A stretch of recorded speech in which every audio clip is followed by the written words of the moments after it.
Irmãos, eu convido você a abrir sua Bíblia lá em Tito.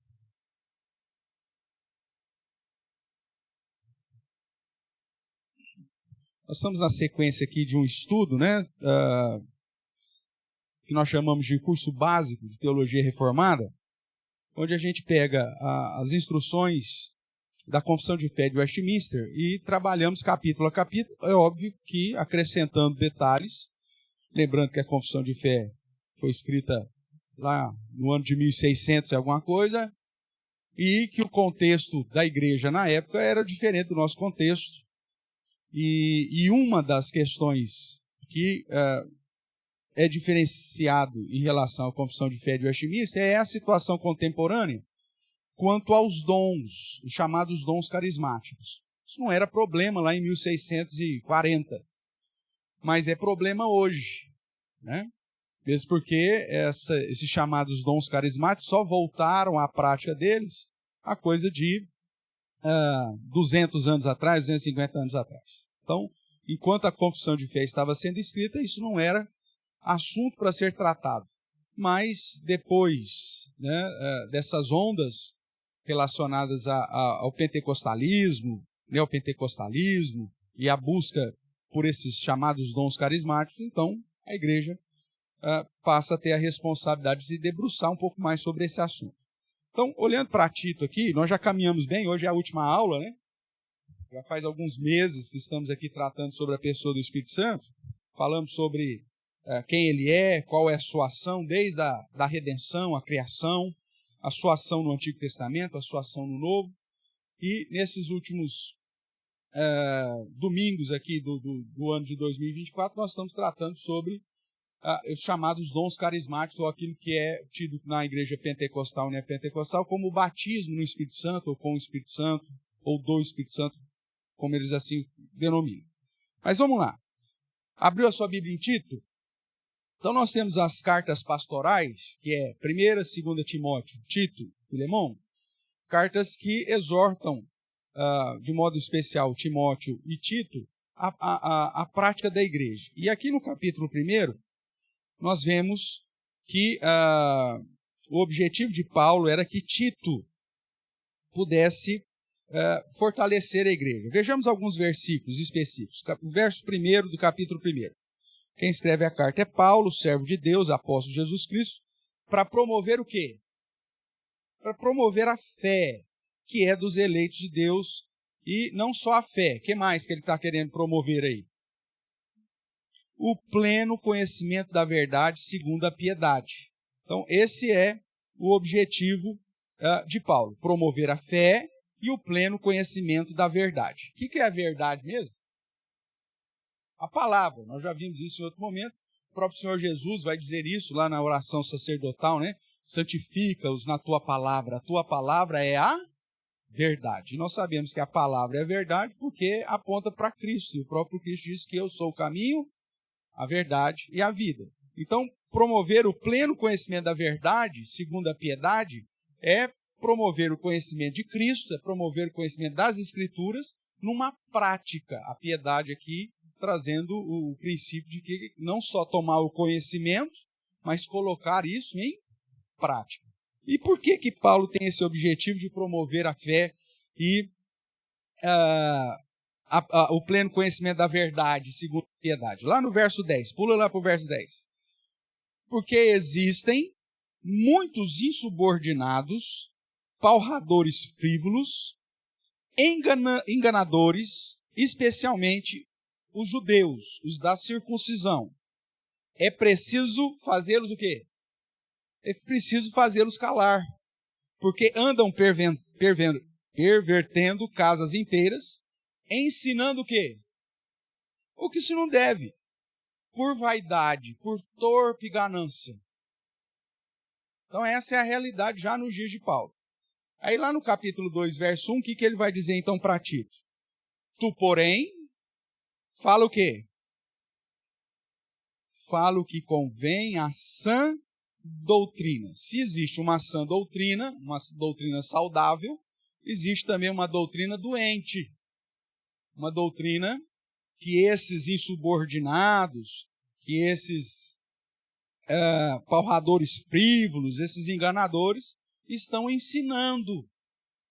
E com o objetivo de promover a verdadeira fé e o pleno conhecimento da verdade numa prática de piedade, Paulo diz, olha, quando surgem falsos ensinos na igreja, ou dentro de um contexto geral de igreja, é preciso fazê-los calar.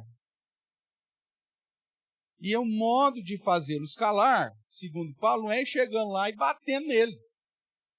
Né? Cala a boca! Não é nesse sentido. Mas é ensinando a sã doutrina. E é isso, então, o que nós temos trabalhado nesse último tempo aí. Então, voltando os nossos olhos para a questão do Espírito Santo, as práticas que nós temos visto, chamadas aí de pentecostalismo, elas têm, de certa forma, introduzidos ensinos que estão pautados na experiência que cada indivíduo tem, e não naquilo que a palavra, a verdade, de fato, apresenta. E por isso é necessário investirmos tempo para entender o que a Bíblia de fato fala, confrontar com o que a contemporaneidade tem mostrado e dizer, e aí, isso é bíblico ou não é? Está certo ou não? Essa prática deve ser uma prática da igreja ou não? E é justamente isso que nós temos trabalhado em relação às chamadas manifestações do Espírito Santo. Eu vou caminhar aqui, correr aqui agora, Gabriel, porque nós vamos lá no finalzinho aqui dos slides. Então, só falar aí, saber aqui, que está nos visitando hoje, né? Nós já tratamos quem é o Espírito Santo, já falamos qual que é o papel do Espírito Santo, tanto no Antigo Testamento quanto no Novo, na criação, na redenção, como que ele atuava no Antigo Testamento, como que ele atua no Novo Testamento. Respondemos quando que nós recebemos o Espírito Santo, né, na perspectiva bíblica, quando que isso ocorre. Nós vimos que é no momento da no momento da conversão, fostes selados com o Santo Espírito da promessa. Ou como Paulo diz em Atos 19, recebestes porventura o Espírito Santo no momento que você creu, ou quando crestes, porque o Espírito Santo ele vem sobre o crente justamente na ação da conversão. É ele que nos convence, inclusive, do pecado, da justiça, do juízo. Nós estávamos mortos, Paulo vai dizer, se o Espírito Santo não atuasse em nossa vida, nem para converter a gente presta, né? Nem para se arrepender a gente presta, diz Paulo, que quem nos dá o arrependimento da vida, ou para a vida, é o próprio Deus, a ação do Espírito Santo. Tudo bem? Então, vimos aí quando nós recebemos, também tratamos do que significa viver no Espírito Santo. E vimos que viver no Espírito Santo está muito mais relacionado àquilo que você é e àquilo que você faz, do que àquilo que você sente. Vida com o Espírito Santo não são experiências emocionais, mas é mudança de vida, é mudança de caráter, é mudança de postura, de prática. E o Espírito Santo completa a cada dia a boa obra que começou em nós. Ele vai mudando práticas, vai nos conduzindo a glorificar ao Senhor no dia a dia. Vimos também como nós podemos e devemos viver no Espírito Santo. Existem elementos bíblicos para isso, né? Para nos encher do Espírito Santo e viver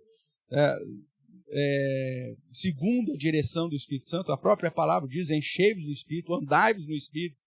Né? Então, essa é uma prática aí que nós já estudamos. E aí começamos a tratar sobre os dons carismáticos. Quais são esses dons de modo especial? Cura, dom de línguas, interpretação e profecia no sentido de novas revelações. Esses são o pacote que nós colocamos nos chamados dons carismáticos.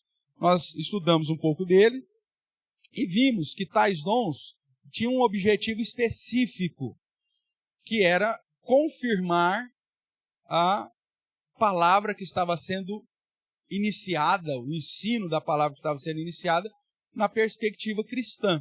Se você for lá para Marcos 16, capítulo 20, a partir do verso 17, de modo especial, os sinais lá que Cristo promete aos apóstolos estavam basicamente esses dons carismáticos e que à medida que os apóstolos iam pregando, esses sinais aconteciam. Qual que é o termo que usa lá em Marcos 16, 20? Com que objetivo aconteciam os sinais? Para o quê? Para confirmar a palavra que estava sendo pregada. E aí nós vimos então que depois desse avanço do cristianismo, o evangelho que sai vencendo para vencer, né?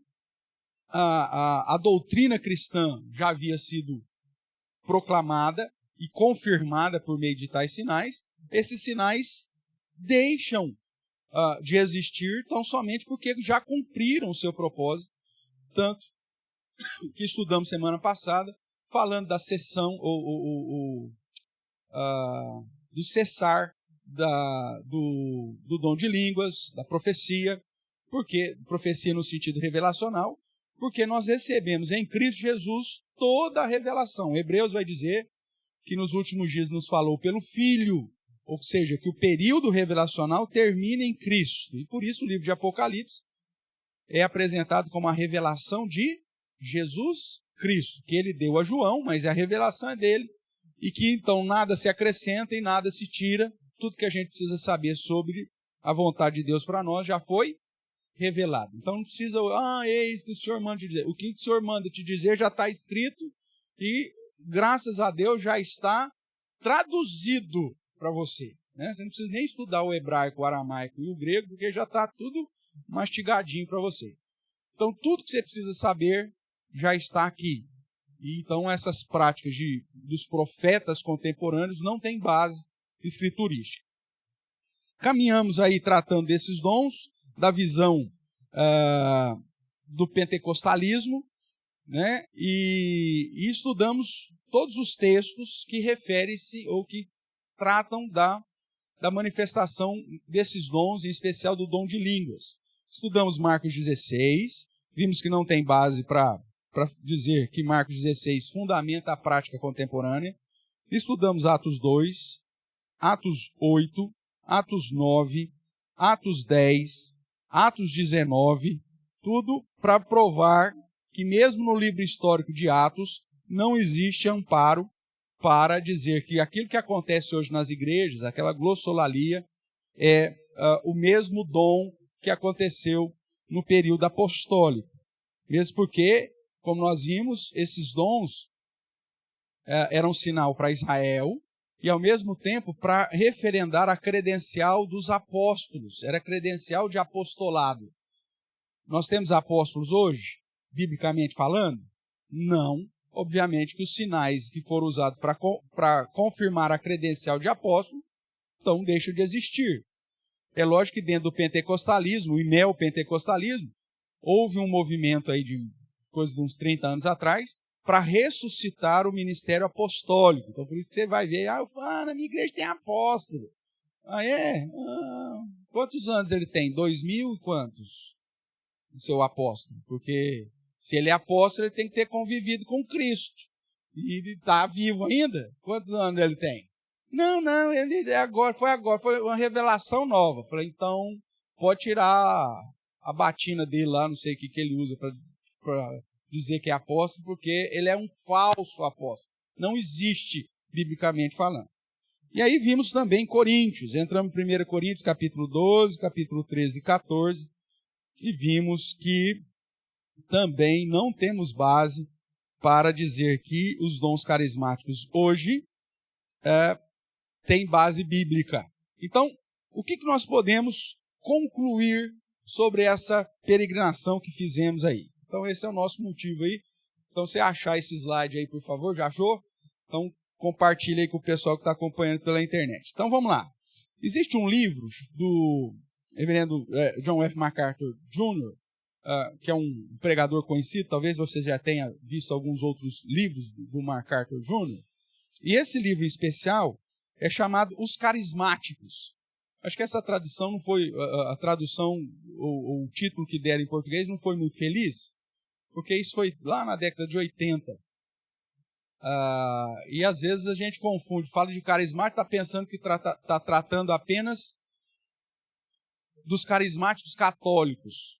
Não é esse o objetivo do livro, ele basicamente nem cita esse grupo. mas sim os dons, chamados dons pentecostais. Para a nossa realidade, talvez algum título nesse sentido ficaria mais claro. Que, como eu já disse, são os dons de cura, revelação, línguas e interpretação, né? Nós vimos que esses dons têm um caráter específico. E se, possibilidade, tais dons estivessem em voga hoje, pelas promessas lá de Marcos 16, nós não teríamos mais enfermos. Porque o que a Bíblia diz é que aquele que possui tais dons, se eles impusessem a mão sobre enfermos, o que aconteceria? Ficariam curados. Não diz lá, poderiam ficar curados, mas ficariam curados. Ou como se diz hoje dentro da igreja pentecostal, não, depende da fé. Né? Não é assim que você ouve por aí? O fulano foi curado porque ele teve fé. O Beltrano não foi porque ele não teve fé. Quando você olha para o período que esses dons estavam sendo atualizados, não existe esse negócio de fé no receptor. Porque o dom, naquele que há o agente, é suficiente. A sombra de Pedro passava e o povo ia ficando curado. A toalhinha de Paulo levava, os caras ficavam curados. E aí você tem, tanto no caso de Paulo quanto no caso de Pedro, a ressurreição de pessoas. Pedro ressuscita Dorcas, ou a Lita, lembra? A costureira. E eu sempre uso essa expressão para que você entenda. Dorcas ressuscitou porque ela tinha fé? Ela está morta. Como que vai ter fé uma criatura morta? Ela ressuscita porque o poder está no agente, quem tem o dom, e não naquele que vai receber o benefício. Então, as curas, os milagres, os sinais eram feitos porque o agente era possuidor daquele dom. Paulo vinha e impunha as mãos sobre os gentios e os gentios começaram a falar em língua. Por quê? Por que os gentios... A figura apostólica que fazia diferença. Era uma prova para Israel, era uma prova para o judeu que Deus estava recebendo aqueles homens que não eram judeus, eram gentios, dentro da igreja cristã. Então, o poder estava no agente e não no receptor. Então, se hoje existisse alguém com o dom de curar, então era só o cara passar, impor as mãos e as pessoas, segundo a promessa bíblica, ficariam curadas. Pastor, mas Deus cura hoje ainda? É claro que cura. Nosso Deus é um Deus poderoso e atuante desde sempre, mas não mais através de um agente que tem o dom da cura. Você pode orar por alguém que está enfermo e Deus responder favoravelmente à sua oração, essa pessoa ser curada. Significa que você tem o dom de cura? Não, mesmo porque você vai orar por irmão do outro doente lá e nada vai acontecer. Certamente você que tem a experiência de orar e buscar a presença do Senhor e visitar enfermo, talvez você já tenha vivido isso, de orar por alguém e Deus levantar, a pessoa ser curada. Agora significa, faz uma fila agora aqui, porque agora eu vou orar e todo mundo vai ficar curado? Não, o dom da cura não pertence a mim, não existe mais. O que tem é a ação de Deus em responder à oração de um crente. Como Tiago vai dizer, muito pode, por sua eficácia, a oração do justo. Justo porque eu sou justo? Não, porque eu fui justificado. Só que tudo segundo a vontade dele. O texto de 1 João 5,14, né? Tudo que pedir segundo a vontade do Senhor, Ele vos concederá. Se for vontade dele curar, Ele vai curar. A oração sua será respondida. Agora, isso não faz de você alguém que tenha dom de cura. Porque quem tem dom de cura, cura todo mundo. E curava até descrentes. Todo mundo que foi curado por Pedro lá enquanto ele estava passando no templo, se converteu? Não. porque o agente é que tinha o dom para determinada coisa. Tudo bem até aqui? Tá. Então, nesse livro chamado Os Carismáticos, John MacArthur vai, então, apresentar razões afirmando que, em especial, o dom de línguas na Bíblia, primeiramente são idiomas, e não essa glossolalia que você vê por aí, baseada muito no emocionalismo, né? Então lá o xiribiricanta, canta, lavasterianas, lá que você ouve por aí. Biblicamente falando, isso não é dom, e isso não é manifestação do Espírito Santo. E ele vai dar 7 razões para isso. Então vamos lá. Isso está lá no livro, então, Os Carismáticos, páginas 153 e 154. A primeira coisa que ele fala que esses dons de línguas não são bíblicos primeiro, que a palavra grega usada para falar línguas é glossa, da onde vem o nosso termo português, glossário. O que é um glossário? Professoras, glossário. O que é um glossário? É um dicionário. É glossário. Não é sumário. Né? Mas glossário. Então, vem da palavra glossa, que são palavras conhecidas. Nós recebemos essa palavra em português vindo do grego. Então, segundo ele, é idioma humana glossa, quando usado nas Escrituras, e não línguas de anjos, como eles falam aí. Não, essas orações que a gente faz é porque é língua de anjo. Toda vez que o anjo veio falar com alguém na Bíblia, foi se revelar alguém na Bíblia, o anjo chegou e falou, xiribiricantas. Foi assim? Não, ele falou no idioma do indivíduo. Então essa argumentação não tem base bíblica. Ah, mas Paulo diz, se ainda que eu falasse a língua dos homens, e ainda que eu falasse a língua dos anjos, aonde Paulo diz que ele falava? Ele pôs uma hipótese, ainda que, se, ele nunca disse que falava.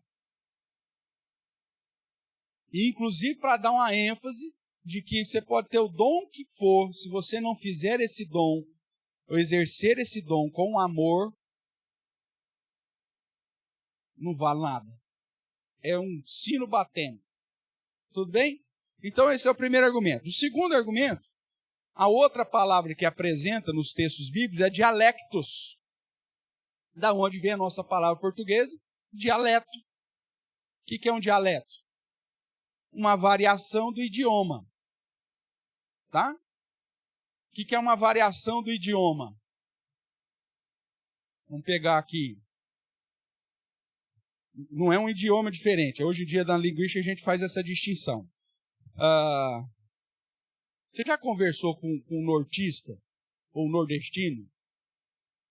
Dependendo do que ele fala, você fala, o que significa isso? Eles têm um vocabulário só deles. O idioma é o mesmo. O idioma é o português. Mas são expressões regionais que nasceu dentro daquele contexto regional que faz daquilo um dialeto. Alguns linguistas, inclusive, colocam nessa categoria os chamados, as línguas crioulas, né? Que tem como base ou o francês, ou o português, ou até mesmo o inglês, mistura com as línguas africanos, dos ameríndios, e aí se transforma em algo que é parecido com o português, mas não é português. Só que dentro da linguística o pessoal já tem discutido um pouco mais sobre isso e alguns já vão dizer que até as línguas crioulas constitui-se um outro idioma e não mais um dialeto, por conta das características gramaticais próprias, da utilização específica de verbos e uma série de coisas que caracterizam idiomas. Mas, independente disso, no contexto de Paulo, tanto a palavra glossa quanto a palavra dialecto referia-se a idiomas. E idiomas conhecidos. Então, a palavra dialecto refere-se à palavra dialetos traduzido para o português, ou seja, uma língua humana. uma língua conhecida. Pode ser uma língua estranha, como você vê lá no Salmo, né? Se não me engano, 108 vai falar. Por que língua estranha? Chega alguém aqui falando serer com você, que é uma língua africana. Você fala assim, nossa, que língua estranha. O que você chama? Ou Olof. O cara começa a falar em Olof com você, aí você fala assim, para mim é uma língua estranha, eu nunca ouvi. Em Fulani. O cara pergunta para você, como você está? Ou mesmo Olof, né? Não vou lembrar agora quem que era o cumprimento. Mas aí ele vai falar contigo, e você ficou olhando aquilo, ouvindo aquilo, e fala assim, meu Deus, o que esse cara está falando comigo? Porque para mim é estranho, eu não conheço. Então a Bíblia usa língua estranha para dizer das línguas estrangeiras, daquela que eu não tenho conhecimento. Mas não refere-se ao fato de que é como o pentecostal usa hoje. A gente fala em língua estranha. Tá, mas aonde que se fala esse idioma que você tá orando aí? Saturno? Porque aqui não existe. Não, é língua de anjo. Não serve de base. Porque toda vez que nós olhamos para as Escrituras, as palavras usadas para falar em línguas apontavam para idiomas humanos, mesmo que não fossem conhecidos especificamente lá pelas pessoas, ou pela maioria das pessoas que estavam no contexto. Terceira razão, tanto em Atos como em 1 Coríntios, o termo para idioma é o mesmo. Tanto no livro histórico de Atos, quanto na carta aos Coríntios, que foi escrita muito tempo depois, mesmo porque Atos está registrando as viagens missionárias de Paulo, inclusive a pregação em Corinto, e a carta de Corinto foi muitos anos depois. Mesmo assim, ele usa o mesmo termo, refere-se à mesma situação. O que aconteceu em Atos e o que estava acontecendo em Corinto eram idiomas, e não uma experiência diferente. Quarta razão, na perspectiva de Paulo, as línguas podem ser interpretadas, pois são conhecidas, são humanas. Tanto que ele vai dizer, nós estudamos semana passada, que se alguém chegou em Corinto, uma cidade portuária, recebendo estrangeiros de todo lugar, e alguém começa a falar numa língua estranha, tinha que ter alguém para interpretar. E por que tem que ter alguém para interpretar? Porque eram línguas conhecidas. Quinta razão, em 1 Coríntios 12:10, menciona tipos diferentes de línguas. Vamos dar uma olhadinha lá, relembrar? Nós estudamos semana passada, mas vamos relembrar.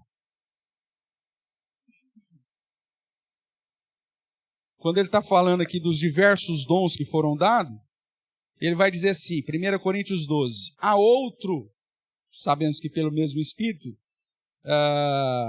visando um fim proveitoso e como lhe apraz, então a outro foi dado operação de milagres, a outro profecia, a outro discernimento de espíritos, e a um, o que está escrito aí na sequência?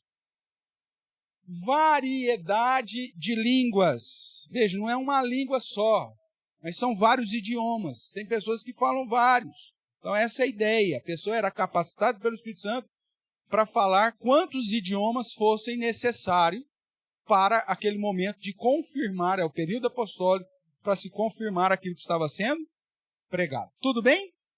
Então é isso que ele está falando. O que mais? Sexta razão. 1 Coríntios 14. Não se trata de uma língua só, né? Mas de várias línguas. É isso que o ponto 5 está falando. Sexta razão. 1 Coríntios 14, verso 21. Na lei está escrito: falarei a esse povo por homens de outras línguas e por lábios de outros povos, e nem assim me ouvirão, diz o Senhor. A profecia refere-se ao fato de que o Senhor levantaria servos de outras nações, por exemplo, nós brasileiros, falando português, para evangelizar os judeus. E mesmo assim, os judeus não dariam ouvidos. Veja, aqui é línguas conhecidas, são idiomas. Ou você vai chegar lá para o judeu e usar línguas, igual o pentecostal chega, Rita, passa lá para trás. Chupa bala soft. Aí você fala em línguas, xiribi canta labasterianas. E aí o judeu fala, agora eu entendi. É assim que funciona? Segura a mala, senão ela cai. É isso? É óbvio que não. Está falando de idioma. Está falando que você vai falar, inclusive, em hebraico com eles, mesmo não sendo judeu, conhecedor das Escrituras, apontando para eles que Cristo é o Messias prometido, e mesmo assim o judeu olha para sua cara falando, o que você pensa que você é, rapaz? Eu sou filho de Abraão, você veio lá do Brasil aqui. Não acredito. Tudo bem. Mas mesmo assim Deus levantaria pessoas de outros povos, de outras línguas, de outros idiomas, para falar ao seu povo original, que é o povo judeu. Então indica que línguas eram línguas estrangeiras, dadas como sinal para o Israel descrente. E a sétima razão, ainda 1 Coríntios 14, agora o verso 27, ele diz assim, no caso de alguém falar em outra língua, que não sejam mais do que 2, ou quando muito 3, e isto sucessivamente, e haja quem? Interprete. Então, sendo uma língua genuína, poderia e deveria ser traduzida, interpretada. E quando ele fala 1 ou 2 ou 3, ele está falando sucessivamente. Vamos imaginar, nós vamos fazer uma viagem missionária, e vamos lá, pega um grupo de irmãos, 10 irmãos, nós vamos fazer uma viagem missionária para conhecer ou visitar o campo que nós estamos investindo, que é a Igreja Presbiteriana de Cachungo, ou a Igreja Presbiteriana de Sítio Badame, lá no Senegal e em Guiné-Bissau. Aí vai um grupo da igreja. Aí chegou lá, nós estamos lá um grupo de igreja, a igreja reuniu para nos conhecer tudo mais, e nós estamos lá. Aí 3 irmãos, 3 chegam lá e começam a falar, ô irmãos, nós estamos aqui, nós viemos da igreja do Brasil e queremos dar as boas-vindas para os irmãos, né, manifestar aqui a nossa gratidão de estarmos aqui com vocês e querida. Aí o outro fala, é isso aí, nós estamos felizes em estar aqui na igreja tal, querida, Deus abençoe. Aí o outro vem, veja, sucessivamente. Só que, além disso, além de ser sucessivamente, tem que ter quem? Interprete. E aí você vai usar um missionário, provavelmente, que tem conhecimento da nossa língua e da língua do povo, e esse cara vai, então, tá aqui o fulano, ele está falando que está feliz por estar aqui, e assim assado, querido pororó. Esse é o contexto que Paulo está tratando aqui em 1 Coríntios 14. Lembrando que era uma cidade portuária, uma rota comercial importante, uma cidade que, para ir para qualquer outro lugar do Oriente Médio para a Europa, você basicamente tinha que passar por lá. Então, ia ter muita gente passando lá, muitos cristãos de várias partes do mundo passando por lá. E aí ele, então, organiza como que ia ser essa situação quando esses irmãos viessem para dar uma palavra para a igreja. Tinha que ser interpretada, traduzida e cada um falando na sua vez. O que nós vemos hoje na prática neopentecostal ou pentecostal? Quando você vai num culto e que há manifestações, como eles dizem, de línguas. É cada um falando por sua vez, sucessivamente? É tudo junto, misturado e centrifugado. Que ninguém entende nada. É mais do que misturado, meu irmão. É centrifugado o negócio. E aí começa aquela loucura, não sei o que, ninguém entende nada.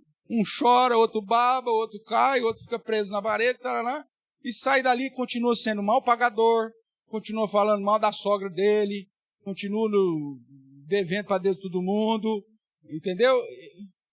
E aí falou que está cheio do Espírito. Não é. Ai, pastor, o senhor não pode falar isso, a Bíblia diz que blasfema com o Espírito Santo é imperdoável.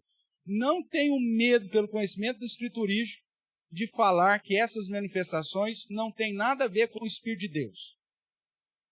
É um espírito de vaidade miserável no próprio coração pecaminoso do homem. e que isso nada tem a ver com os dons bíblicos dos tempos apostólicos e, pior, não faz um favor nenhum para o evangelho. Faz um desfavor miserável. Por isso, como Paulo nos diz, é preciso fazê-los calar, ensinando a sã doutrina. Porque isso tem confundido muita gente. Então, essas são as 7 razões porque, biblicamente falando, escrituristicamente falando, o dom contemporâneo não pode ser comparado com o dom bíblico. Tudo bem até aqui? Vamos caminhar com o livro. O que mais que nós podemos concluir? MacArthur Jr. ainda vai dizer, ele apresenta 6 razões porque as línguas cessaram. Ele nos deu 7 razões para dizer que os dons contemporâneos não são os dons bíblicos. E agora ele vai nos dar 6 razões porque as línguas cessaram. Primeira, o dom de línguas era dom de milagre.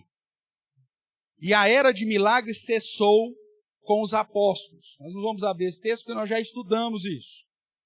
Hoje nós vivemos debaixo da atuação milagrosa de Deus. Mas isso não significa que estamos ainda em uma era de milagres, com pessoas capazes de curar com sua sombra ou imposição de mãos. O que nós estamos afirmando, e MacArthur diz, Deus continua agindo, Deus cura, Deus opera milagres, mas não através de dons, pessoas dotadas para isso. Isso foi no período apostólico.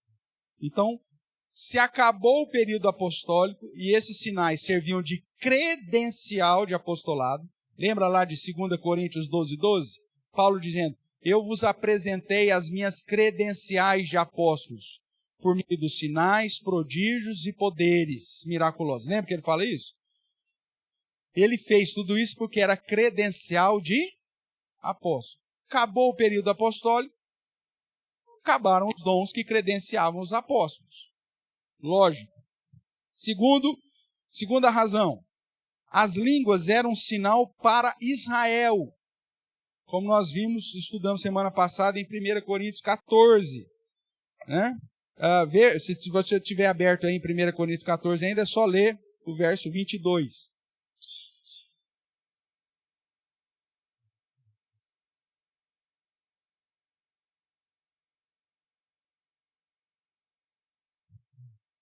Ele vai dizer assim, de sorte que as línguas constituem um sinal não para os crentes, mas para os incrédulos. Quem que eram os incrédulos que estava falando no verso 21? Os judeus, que mesmo ouvindo a pregação por pessoas de outra nacionalidade, continuavam não crendo. Então, para os incrédulos. Mas a profecia não é para os incrédulos, é sim para os que creem. Então, a ideia, irmãos, é que o dom de línguas servia de um sinal para Israel, para aqueles, o povo judeu, e não para o próprio crente. Hoje, a utilização desses dons nas igrejas é para Israel ou para o incrédulo que se usa esse dom? Não. É para justamente fazer diferenciação entre os crentes. Você não fala em língua? Não, eu falo. Eu sou mais espiritual que você. É para fazer distinção entre crentes. Ao ponto que você vai em algumas igrejas pentecostais, isso está na constituição da igreja, alguém só pode exercer liderança na igreja, está lá na constituição da igreja, só pode exercer a função de liderança na igreja se tiver o dom de línguas. E aí você tem, às vezes, lá, pessoas com dons fantásticos que Deus concedeu, mas por não ter entrado na onda da vaidade e do emocionalismo, não falaram em línguas. E aí essas pessoas são deixadas de lado, mantidas no banco, porque não podem exercer liderança na igreja, porque não falam em línguas. Aí você pega um tranqueira qualquer lá, que chega lá falando do xiribiricanta lá, e fala, ele recebeu o Espírito Santo. Aí põe o cara de obreiro, põe o cara de diácono, põe o cara de pastorzinho lá de uma bimboca qualquer, porque para eles, o referendar para ser líder na igreja é a glossolalia que eles usam lá, esse que eles falam lá no dia a dia. Isso é um absurdo com o zelo da igreja e dos ministérios, ok? Então, línguas é sinal para o incrédulo, para Israel e não para os crentes. Não é para mostrar quem é mais crente que o outro, como é usado no dia a dia. Terceira razão porque as línguas cessaram. As línguas eram inferior ao dom de profecia. 1 Coríntios 14, ele vai dizer isso, que as profecias, no sentido aqui agora, não da revelação, mas da pregação, é superior. Então ele diz, segui o amor, procurai com zelo os dons espirituais, mas principalmente que profetizeis. Pois quem fala em outra língua não fala a homem, senão a Deus, visto que ninguém o entende, e em espírito fala mistérios. Mas o que profetiza fala aos homens, edificando, exortando, consolando. Por isso que aqui profecia está relacionado à pregação. O objetivo da pregação é justamente essa: edificar, exortar, consolar. Tá?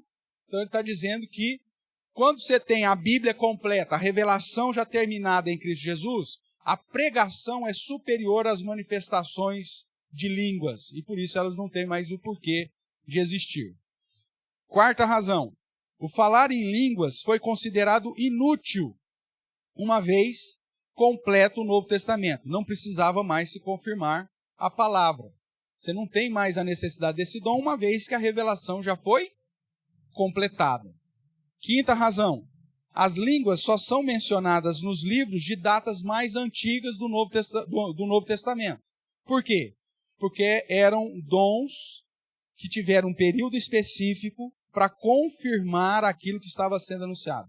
As cartas mais próximas do final do período apostólico nem cita mais essa prática dentro da igreja.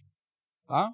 Então é mais uma prova que cessou. E o próprio texto aqui de 1 Coríntios, capítulo 13, verso 8, vai nos dizer assim: o amor jamais acaba, mas havendo as profecias, no sentido revelacional, o que vai acontecer com as profecias? Desaparecerão. Leia aí comigo. Havendo línguas, o que vai acontecer com as línguas? Cessarão. E havendo ciência, passará. Então, as línguas, então, elas teve um período. Quando você vai estudar, nós já falamos isso, só relembrando aqui, quando você estuda todo o período da revelação bíblica, só existem 3 momentos na história da humanidade que houveram períodos de sinais, prodígios e poderes miraculosos. Quando, pastor? Toda vez que a palavra de Deus ia trazer uma mudança significativa ao povo. Você tem com Moisés e Josué, sinais, prodígios, poderes miraculosos, que é justamente o que Moisés pede, mas eu vou falar como que eles vão acreditar? Aí Deus fala, eu vou dar sinais para você, Zezinho. E aí você vai falar, vai mostrar o sinal, e aí eles vão acreditar. Põe a mão no peito. Aí põe a mão no peito. Tira a mão do peito. Leprosa. Põe a mão no peito de novo. Eu gosto igual o bumbum de nenê. Ótimo, pele bonita, macia. Sinal. Pega a sua vara, põe no chão, vira cobra. Pega, virou vara. Que coisa maravilhosa. São sinais para confirmar a palavra. Quem que vai ser a família de sumo sacerdote? Pega lá a vara de Arão, aquela que florescer. Justamente a de Arão floresce. São sinais dentro de um período para confirmar o que estava sendo pregado. O povo de Israel desvia do Senhor totalmente. E é preciso, então, trazer de novo a palavra. Aí você tem um segundo momento de sinais nas Escrituras. Elias e Eliseu.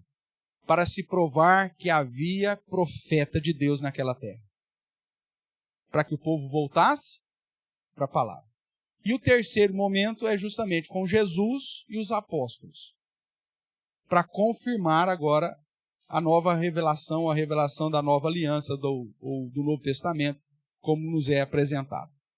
Então, pastor, nos outros períodos, não tinha ninguém que tinha sinais, prodígios? Não, só nesses 3. Mas Deus continuava fazendo milagres no outro tempo? É lógico que continuava, como Ele faz hoje. Mas não usando tais sinais com dons específicos. Tudo bem? E a sexta razão aí, porque a história documenta a cessação de línguas. Quando você vai para os documentos, tanto bíblicos como para a história, você não vê nenhum registro de pessoas recebendo esse dom, após o período apostólico. E aí você tem, por cerca de 17 séculos, nunca houve nenhum registro sobre dom de línguas na história do cristianismo. Na visão pentecostal, isso significa dizer que nesse período, do ano 100 até o ano 1700, 1800, não havia crentes porque eles não receberam o dom do Espírito. Como que você vai dizer, meu amigo, que do ano 100 até 1800, 1700 anos, que não há nenhum registro na história, em lugar nenhum na face da terra, que alguém tenha recebido esse dom, e que se o pentecostal diz que falar em línguas é o sinal de que alguém recebeu o Espírito Santo, então você vai falar que durante 1700 anos o Espírito Santo não desceu sobre ninguém. Os concílios ecumênicos foram feitos como? Agostinho, conversão desse povo. Esse povo que se converteu como? Se o Espírito Santo não agiu neles? Durante 1700 anos. Martim Lutero, Calvino, Zwinglio, Melanchthon, que promoveram o retorno às Escrituras. Esse povo fez tudo isso na carne? Sem ação do Espírito Santo? Ou seja, historicamente falando, esses dons cessaram. E o que aconteceu quando você vai pegar o reinício desses manifestos, ou dessas manifestações, o próprio início já é questionável. Historicamente se atribui a volta dos dons de línguas a uma família meia-boca de metodistas que começaram a buscar o Senhor, segundo eles, e tiveram uma manifestação, então, de dom de línguas. E é uma família que era influenciada, inclusive, pelo positivismo de Comte, e que é a base, para você ter uma ideia, do espiritismo hoje. Você fala, meu Deus, começou com isso? Aí depois você tem manifestações em alguns pontos, igrejas que hipoteticamente estavam buscando ao Senhor, mas tudo ação em prol da própria vaidade humana, querendo poder, querendo viver o que Moisés e Josué viveram, o que Elias e Eliseu viveram, o que Jesus e os apóstolos viveram. Historicamente você não tem registro nenhum de que Deus se manifestou durante a história através disso. É uma situação recente e que não tem base bíblica. Tem base somente na experiência pessoal. E esse é o problema da nossa geração. As pessoas estão colocando mais força nas experiências pessoais do que no que a Bíblia diz. A Bíblia diz que isso aconteceria. É a chamada operação do erro, que 2 Tessalonicenses nos apresenta. Que as pessoas estariam procurando por sinais, prodígios e poderes miraculosos e estariam abandonando o amor à verdade. Lembra desse texto? Nós já estudamos várias vezes. Infelizmente é disso. E é preciso fazê-los calar, porque estão ensinando o que não se deve. E as pessoas muitas vezes de modo sincero, querem ter uma experiência com o Espírito Santo. Começam a procurar essas igrejas para ter essa experiência com o Espírito Santo. E vão receber aquilo que procuram, no sentido da experiência, não na verdadeira relação com o Espírito Santo. Caminhando aí para o nosso final, então o que é? O que acontece hoje? Quais são as possibilidades de hoje? Segundo aí MacArthur, no livro lá, Os Carismáticos. Ele apresenta 3 possibilidades. Veja, ele apresentou 7 razões para dizer que aquilo que acontece hoje não tem base bíblica, 6 razões porque as línguas bíblicas cessaram, e agora ele vai te apresentar 3 possibilidades para que as línguas que ouvimos falar nos dias atuais. Primeira delas, ele já começa com o pé no peito, né? As línguas podem ser satânicas ou demoníacas.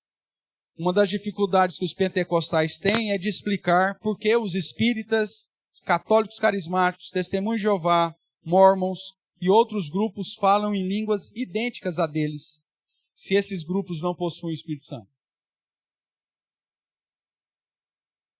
Se são seitas caracterizados pelos padrões que a Bíblia apresenta para uma seita. E eles têm essa manifestação. O islamismo também você encontra. Você vai no kardecismo de mesa branca, você encontra. O Espírito Santo está lá? Qual que é a base bíblica para você dizer isso? Não tem. Veja aí, então, abra lá para a gente reforçar. Eu acabei de citar, mas reforçar por que João MacArthur diz que a possibilidade é satânica, demoníaca. 2 Tessalonicenses, capítulo 2, verso 9.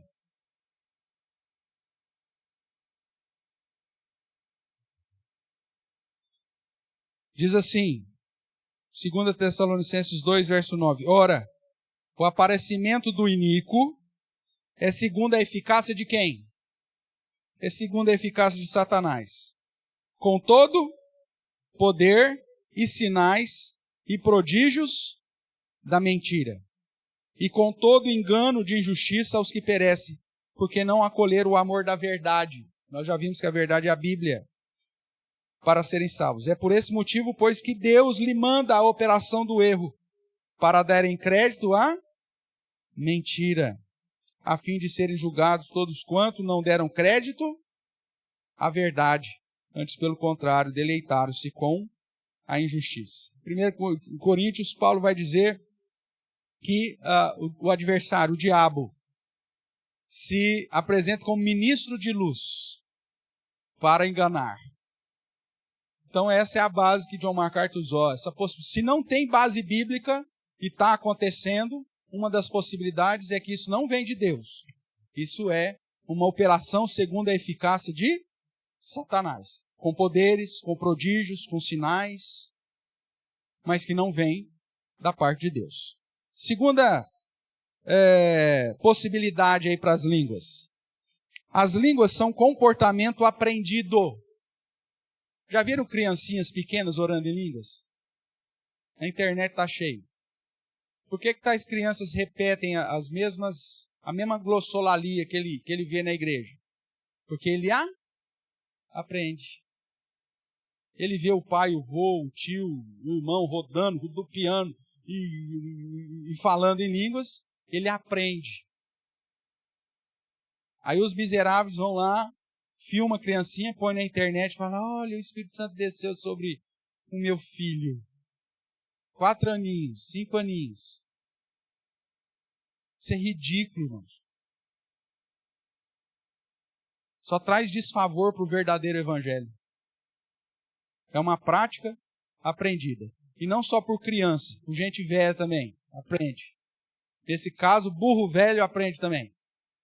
Por quê? Porque é algo que fica ali. Fala comigo. Vai dando glória. Glória. Sem parar. Glória.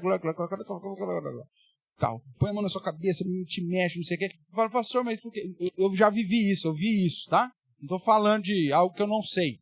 Aí o cara vai e começa ali, vai falando na sua cabeça, e fica lá, um culto, não deu certo, volta no outro culto, é a mesma coisa, volta no outro culto, é a mesma coisa. Até que um dia você sai. E outra, sem falar do constrangimento. Fala mesmo, se eu não começar a falar qualquer coisa aqui, meu amigo, daqui a pouco os caras vão me jogar para fora, porque eu já estou aqui há 6 meses nessa igreja e ainda não falei, então vai dar alguma coisa errada. Só falta comprar um galo e querer aprender com o galo, porque eu já só fiz de tudo. Eu tinha um conhecido que há anos, crente, não recebia o Espírito Santo, na perspectiva pentecostal. E eu havia me convertido há 3 meses e eu já tinha o dom de línguas. Eu estava dentro de um contexto presbiteriano pentecostal. Existe essa... Se o pentecostalismo já é, em muitas vezes, um engano nessas perspectivas dos dons carismáticos, o presbiteriano pentecostal é uma desgraça muito maior. Porque ele não sabe fazer ainda. Ele faz pior. E aí, estava dentro do contexto da igreja presbiteriana, mas com as benditas manifestações. E aí a gente se reunia toda sexta-feira na casa desse irmão E todo mundo ia lá, a gente chegava a primeira vez, já saía falando em língua, esse cara nunca. Até um dia que estava a reunião lá, e a casa dele era ampla, e ele não recebia, ele saiu do meio da multidão, do povo que estava lá, e ele foi atrás de uma casinha, que era uma casa que eles fizeram para guardar mel, era um cara que trabalhava com mel, e ele sentou no chão, eu lembro como se fosse agora, ele sentado no chão chorando, e aí a muvuca acontecendo no quiosque, todo mundo falando em língua, aquela coisa toda, e eu vi, eu saí e fui lá conversar com ele. O que aconteceu, meu irmão? Ele falou assim, eu sou crente há tantos anos, mas Deus não me escolheu. Eu não recebo esse dom. Chorando. Aí, falei, o que eu vou falar para você, né, meu amigo? Eu não sei, 3 meses de convertido. Tá. Lembro que eu orei com ele ali no chão, choramos juntos e ficou por isso mesmo. Aí esse cara foi participar de um congresso, não sei se é Nicarágua, Panamá, que raio de país da América Central lá, para líderes, para receber o Espírito Santo. Aí lá, imagina, um congresso, milhares de pessoas, esse cara teve uma experiência com Deus. E aí ele volta, divide a igreja presbiteriana, abre a igreja dele e se autodenomina apóstolo. Aí você fala assim, que bela obra de Deus? Eu ponho interrogação. Ah, mas está lá. Aí outra igreja pregando, tá gente sendo evangelizada. Mas por que evangelho? Servindo aqui Jesus. Seguindo aqui verdade. A gente tem a influência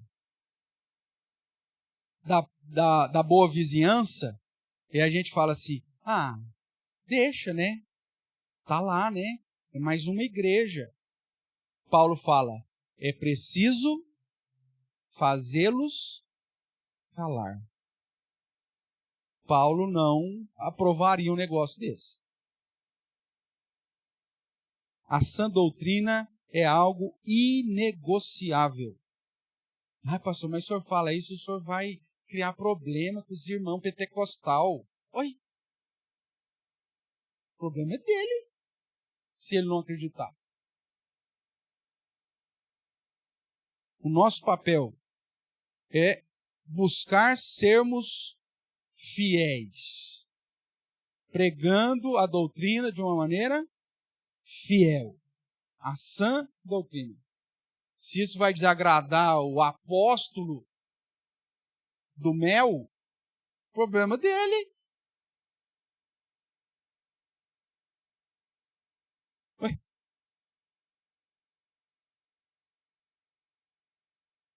Igreja vai ter dificuldades, irmão? Vai ter dificuldade, sempre.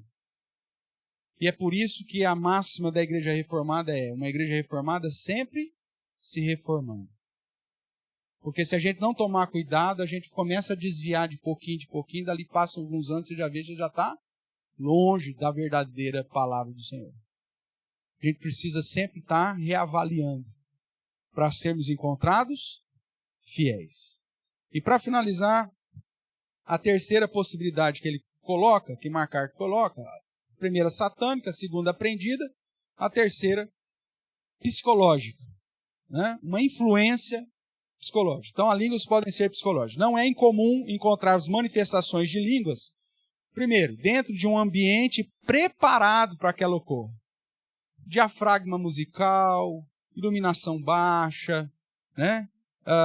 Uma música específica, às vezes a euforia causada pelo clamor das orações, ou seja, é um ambiente preparado para que você se emocione, é um ambiente preparado para que você sinta. Ai, arrepia aqui, ó, pessoal, arrepia aqui, ó. Nossa, o irmão falou lá no micro, fez um, nossa, e olha, ai, meu coração saiu pela boca. Foi, Vani? Ai, assustou. Então veja, é todo um ambiente preparado, né? Para te emocionar, para te tal. O pastor prega, tem um miserável tocando. Notas específicas de programação neurolinguística. Irmão, isso é diabólico. Coloca lá o Zé Mané lá tocando. O pastor aumenta a voz, ele aumenta o som. O pastor abaixa a voz, ele abaixa o som. As pessoas choram, se emocionam. Ficam propensas. É toda uma programação neurolinguística da igreja. Ai, cadê a chave? Beira a hipnose. Cadê minha aliança? Meu relógio? A chave do carro. Aí chega lá e fala, perdeu, mané. Já está no gasofilácio, a chave é só na sede da empresa. Aqui o gasofilácio é boca de lobo. Não abre mais. E a pessoa fala, ai, o que eu fiz? Não vou explicar para a mulher agora chegar em casa sem aliança, sem um relógio, a pé. Ambiente emocional, irmãos. Ambiente emocional. Então, MacArthur vai dizer que é isso. Tudo isso produz, então, as condições favoráveis de bastante fervor e emoção para que as manifestações somente explicadas pela psicologia ocorrem. Eu não sei se eu tenho alguns questionamentos, não quero aqui, em hipótese nenhuma,